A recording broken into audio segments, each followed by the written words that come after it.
Di balik keanggunannya sebagai puncak tertinggi dunia, Gunung Everest menyimpan kisah-kisah mistis yang jarang diceritakan. Para Sherpa, penduduk asli Himalaya, percaya bahwa gunung ini bukan sekadar bongkahan es dan batu, melainkan rumah para dewa dan roh-roh kuno. Kisah bayangan di zona kematian. Pada ketinggian di atas 8.000 meter, para pendaki menyebutnya dead zone, zona kematian. Oksigen tipis, suhu menusuk tulang, dan kelelahan membuat banyak orang berhalusinasi. Namun, tak semua bisa dijelaskan oleh logika. Banyak pendaki melaporkan bahwa ketika hampir menyerah, mereka merasa ada sosok yang berjalan di samping mereka. Seolah-olah ada teman tak terlihat yang memandu langkah. Beberapa menggambarkan bayangan itu tinggi, berselimut kabut, dengan wajah yang tak pernah bisa dilihat jelas. Ada pula kisah seorang pendaki Inggris yang tersesat di tengah badai. Ia merasa ada tangan yang menggandengnya, menuntunnya turun hingga ia menemukan tenda. Tapi ketika ia menoleh untuk mengucapkan terima kasih, tak ada siapapun di sana, hanya jejak kakinya sendiri di salju. Gunung yang menelan nyawa. Everest dikenal sebagai kuburan tertinggi di dunia. Ratusan jasad pendaki dibiarkan membeku di jalur pendakian, mustahil dibawa turun. Para Sherpa percaya, roh-roh pendaki yang mati di sana tidak pernah benar-benar pergi. Beberapa malam, saat badai menghantam, ada pendaki yang mendengar teriakan minta tolong dari kegelapan. Saat dicari, tak ada orang, hanya kabut tebal dan bayangan samar di kejauhan. Bahkan ada kisah terkenal tentang Green Boots, mayat seorang pendaki India yang membeku di dalam gua kecil. Banyak pendaki bersumpah, ketika melewati jasad itu di malam hari, mereka melihat matanya membuka perlahan seolah menatap balik. Larangan tak tertulis. Sherpa selalu mengingatkan, jangan pernah berbicara sompral, jangan meremehkan gunung, dan jangan lupa membawa persembahan kecil, roti, garam, atau dupa, untuk roh penjaga. Ada cerita tentang tim ekspedisi yang menolak ritual itu. Di tengah perjalanan, badai salju datang tiba-tiba, dan seluruh tim hilang tanpa jejak. Mereka percaya, itu bukan sekadar bencana alam, melainkan murka Dewa Chomolungma, nama Everest dalam bahasa Tibet, yang berarti Ibu Dewi Dunia. Sampai hari ini, banyak pendaki yang selamat bersaksi, di Everest, kau tidak pernah sendirian.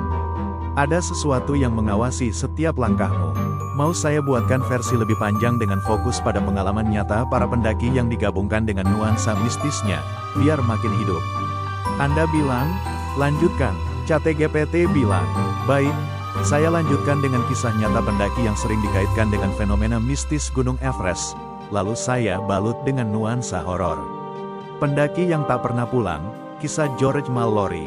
Pada tahun 1924, George Mallory dan Andrew Irvine mencoba menaklukkan Everest. Mereka terlihat terakhir kali mendaki menuju puncak sebelum badai menelan mereka. Sejak saat itu, tak seorang pun tahu apakah mereka berhasil mencapai puncak atau tidak. Puluhan tahun kemudian, pendaki yang mencoba jalur lama melaporkan sesuatu yang aneh. Di dekat jurang curam, mereka melihat siluet dua orang pria berjaket tebal berjalan dengan langkah pelan. Saat didekati, sosok itu tiba-tiba hilang begitu saja, menyisakan angin yang menjerit di sela bebatuan es. Pada 1999, jasad Mallory ditemukan membeku di ketinggian 8.155 meter. Anehnya, tubuhnya dalam posisi seperti masih berusaha meraih sesuatu di depan matanya, dan wajahnya seakan sedang menatap kosong ke arah langit. Banyak yang percaya, roh Mallory masih terjebak di lereng Everest, terus mendaki tanpa henti. Bayangan di tengah badai. Seorang pendaki Jepang, Ken Noguchi, pernah bersaksi bahwa saat hampir pingsan karena kehabisan oksigen, ia melihat rombongan pendaki asing mendahuluinya di jalur sempit. Ia mengikuti mereka, percaya bahwa ia akan diselamatkan. Namun, sesampainya di area tenda, tak ada satupun jejak kaki selain miliknya sendiri.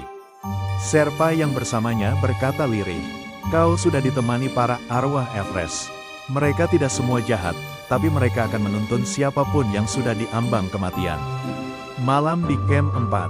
Camp 4, di ketinggian hampir 8.000 meter, adalah titik terakhir sebelum summit. Banyak yang bilang, malam di sana bukan sekadar sunyi.